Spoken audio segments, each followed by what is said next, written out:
ever gone to school in your PJs? Or if you've fallen asleep during class? Or if you've come home to find your teacher cooking you dinner in your kitchen? If you've raised your hand, it's probably because you're homeschooled or you just went to a really weird high school. But for me, I was homeschooled. And one of the curriculums my parents taught us through was Abeka. Abeka taught me many things, and I learned many attributes that I carry today, but one of them is a simple phrase. It came from my history teacher, Mr. Smith. He said, if you do not become a student of history, you will become a victim.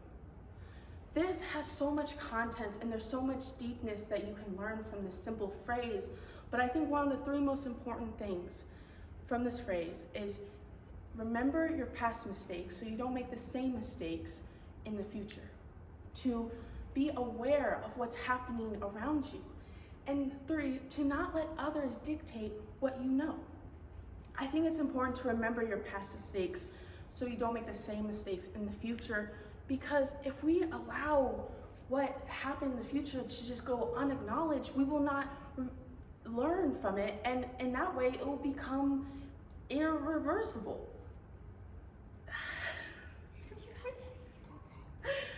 I think one of the most important things about this fact is that if we do not acknowledge what happened in the past, what happens in the future could happen again. And what all of the pain and suffering that caused through people will be for nothing. I'm not saying that if we do exactly what we did back then, we will get the same result today, but it helps us from keeping a guessing game with ourselves. If we learn and acknowledge what happened then, we can honor what happened there and use in the future. That's the whole point of knowledge and learning, is to relieve our past mistakes or accomplishments and apply them to our future selves. I think one of the most important things too is to be aware of what's happening around you. In a day and age where most kids this age get their information from TikTok or Instagram or a social media platform, and it's hard to trust every news outlet out there, we must be able to educate ourselves and take the responsibility of knowing what's happening around. We can't just be oblivious and cut out the world. We must be aware even when it's painful, even when it's hard, and even when it doesn't make sense. And last but not least, we must not let others dictate what we know and how we know it.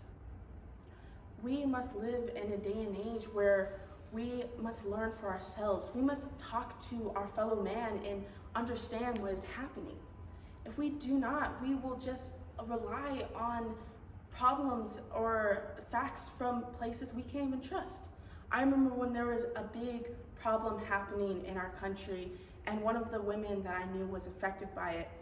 I was hearing all these different things and all these different facts, and I thought they were true. But then when I talked to someone who locally and actually had been through it, she discussed a completely different opinion.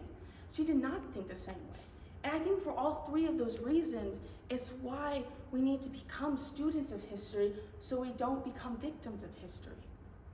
And that's why this is one of my favorite